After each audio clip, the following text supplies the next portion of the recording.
Hi everybody, I'm Lisa Steele from Fresh Eggs Daily, and today we're going to be talking about choosing chicken breeds. So I'm just going to give it a minute or two to let a few people sign on, and then we'll get started.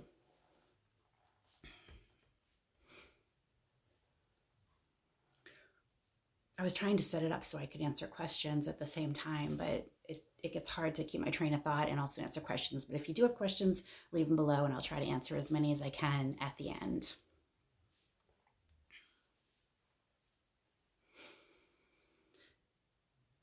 All right, so let's get started. As I mentioned, I'm Lisa Steele from Fresh Eggs Daily, and I'm excited to be talking today about choosing breeds of chickens for your backyard flock. This is the time of year that people are thinking of starting a flock or adding to their flock, and it can get kind of overwhelming. There are over 100 breeds of chickens. So trying to narrow down which are going to be best for your backyard, for your family, can be a little overwhelming. The best place to start is your local feed store.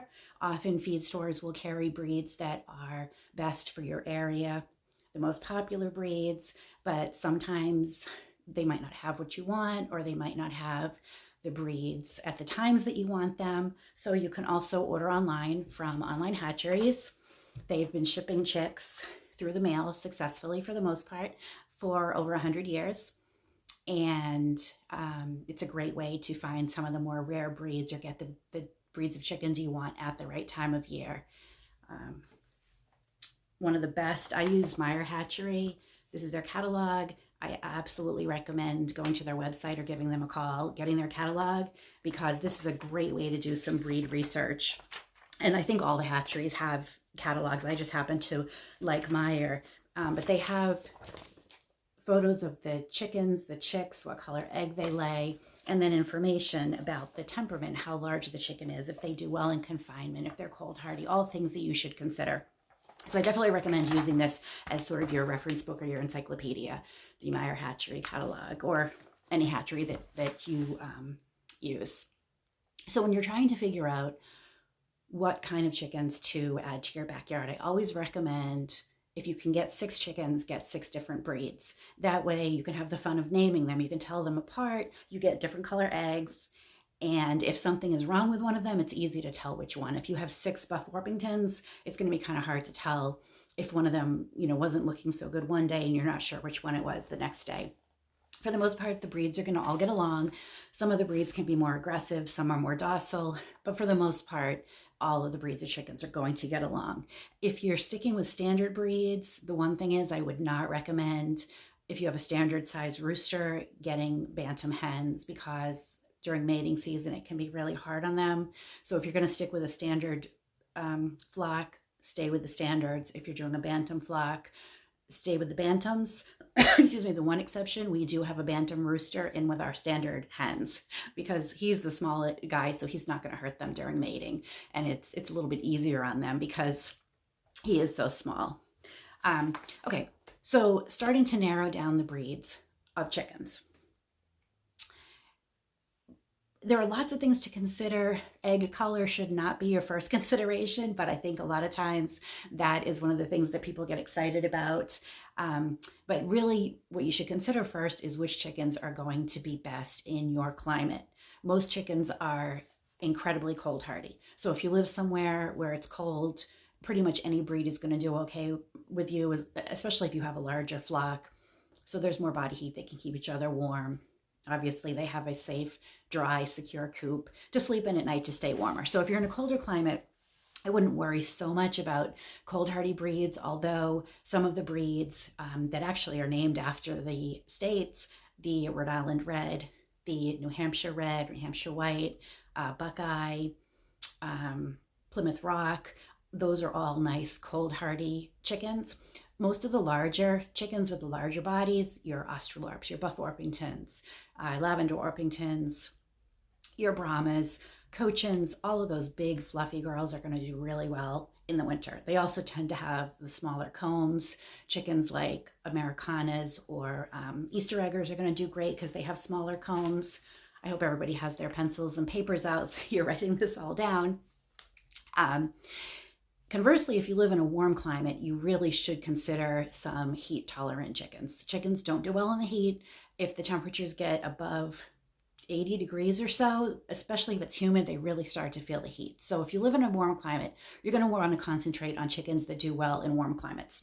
A lot of those are going to be your Mediterranean breeds, your Leghorns, your Penidessencas, your Anconas, Andalusians. They tend to be the smaller chickens, really slight bodies, very large combs. A chicken's comb acts as their radiator, and it helps them expel heat from their body. So when you're thinking about chickens that do well in the heat, they're going to be the chickens with the larger combs for the most part.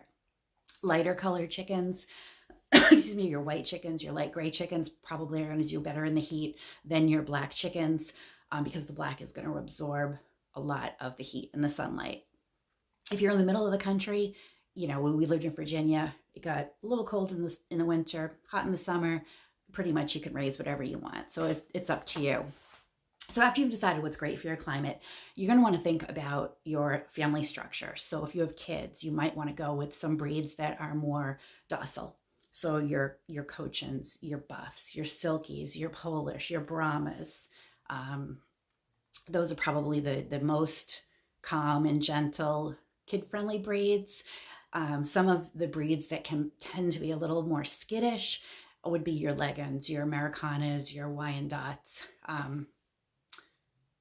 Those probably are the ones that come to mind that would be the least kid-friendly. But I do think any chick that you raise from day old or hatch, your kids spend a lot of time with them, and they're handling them, you're going to end up with a friendlier flock. I don't recommend starting with pullets or started chickens or getting full-grown hens for a lot of reasons, disease and illness being a big one, but also because you're not going to end up with an as friendly flock if you get chickens when they're older. Starting from chicks, integrating them into your family is definitely going to be the way to get the friendliest flock. So we've done heat tolerance, we've done temperament. There's also just the appearance of the chicken. I happen to like black chickens. I love the way their feathers look when they're nice and glossy and they're green and purple in the sunlight. So I have black Americanas, I have Australorps, I have a black Olive Egger. I had black Morans, but I don't anymore. I also like the lavender and the blue breeds. So I have lavender Americanas, lavender Orpingtons. I have a blue Morans. I think I have a blue Americana as well. Some people like the fancy feathering, so the Wyandottes have pretty penciling and feathering in their feathers. So it's all, you look at your catalog and look at the chicken, and if you like the way that chicken looks, then look at some of her, look at her temperament, look at if she does well in a warm climate or a cold climate. Egg laying is another consideration. Some people really, really want those powerhouse egg layers, which is great. For that, your sex links or your production breeds are going to be your best bet egg layer wise, but health wise, I find that I get the most questions about reproductive health, egg-bound chickens, chickens with, ovarian problems, out of those chickens that were bred to be super high producers. So your sex links, your production breeds, your golden comets, cinnamon queens, all of those chickens have been bred for high production. Most of them will lay through the winter without added light. That really puts a toll on their body. So instead, if you're looking for good production, maybe think about a Leghorn or an Australorp or one of the heritage or dual purpose breeds that wasn't specifically bred for egg production, but just happens to be a good layer. I believe most of the hatchery catalogs and websites, I don't know if they say how many eggs, the chicken should lay, and it is breed specific, but also hen specific. But that's another consideration if you're purely going for egg production and how many eggs that chicken is going to lay for you.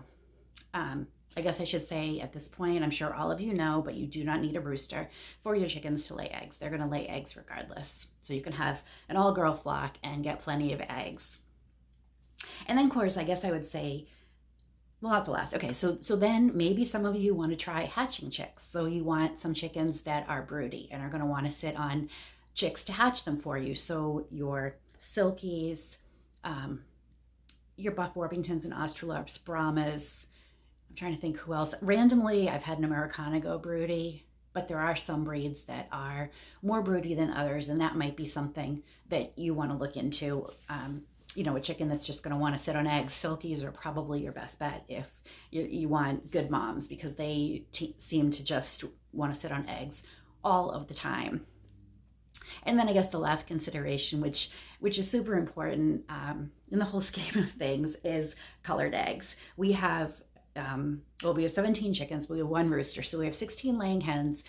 I'd say a third of them at least are 7 or 8 years old, so probably not laying anymore, but we still get all these beautiful colored eggs just by having only 1 or 2 of any one breed in our flock. So here are some of our green and blue eggs. So these are from our Americana. We have ice cream bars that are half cream leg bar, half Swedish ice bar. We have a Favicana who is half Faverol, half Americana, and our olive eggers. So those are the blue and green eggs that we get. And then for brown eggs, even brown eggs, there's a lot of variation. So we have our Lavender Orpingtons, our Australorps, and then our Splash Marans and our blue Copper Marans lay these eggs. So you can see we're getting at least 8 different shades of eggs out of just the 17 chickens. And like I said, some of them aren't even laying anymore. So with 5 or 6 chickens, you can end up with 5 or 6 different color eggs, which is super fun. So that shouldn't be your first consideration, but it's definitely a really fun consideration when you're deciding which breed of chickens to lay. You can also look at chickens, you know, if you're thinking of free ranging your chickens, you probably want to go with some of the lighter, more flighty breeds, because they're going to be more apt to fly up into a tree if a dog or a fox comes by or a hawk is after them. So you would want to stay away from your really friendly breeds, your Brahmas and your Buff Orpingtons and that, and maybe go for some of the more skittish breeds, your Leghorns, your Pennadesencas, Americanas, Easter eggers. They all tend to be a little bit more skittish, a little bit more apt to be able to fly up into a tree or over a fence or something to get away. So there's lots of different considerations. There's no one perfect breed for you. It's all, you know, what's important to you in a flock and what's going to work for you. We've had from 3 chickens to 3 dozen chickens, and I've tried all different breeds, and I enjoy most of them. I've had Rhode Island Reds in the past. I don't have any now. I really loved the Rhode Island Reds. They were good layers, just kind of good down to earth chickens. We did have Andalusians, which were a lot of fun, super active, but not super cold hardy. So I did find them a new home before we moved to Maine, because those huge combs, even in the hens, I was really afraid of frostbite. But probably the only breeds I didn't enjoy raising were Wyandottes. I didn't find them friendly at all. And Cochins, I just found a little too high maintenance. We had one that didn't want to walk on the ground, so I had to carry her out of the coop to her little bench so she could eat her breakfast. And when everyone was out free ranging, she wouldn't walk on the grass, and she was just a little high maintenance. So she was a sweet chicken, but I did actually give her to a friend who had a little girl who was starting a flock. Her 4 or 5 year old little girl just wanted a chicken she could carry around all day. That was the perfect home for that chicken. So it takes a little bit of trial and error sometimes, but if you do a lot of reading and a lot of research about the breed before you get it, so you know a little more about it, it'll definitely help. If you are thinking of raising meat birds, you can raise the broilers, but you could also do a dual purpose breed, which is one of the larger breed that makes a nice meat bird, but they also are great layers. So I know a lot of people will do that, and they will raise them, hatch their own, put the roosters in the freezer, and keep the laying hens. We don't do meat birds, but that's also something I know a lot of people are interested in. So that's about all I have to say. Let me see if I didn't see any questions. You guys are not asking very many questions. I'll check back throughout the day. So if you do have questions, you can leave them down below. And I hope you enjoyed my suggestions on putting together the perfect flock for your backyard. Again, I'm Lisa Steele from Fresh Eggs Daily, and happy to be doing some of these educational videos for Blue Seal Feed.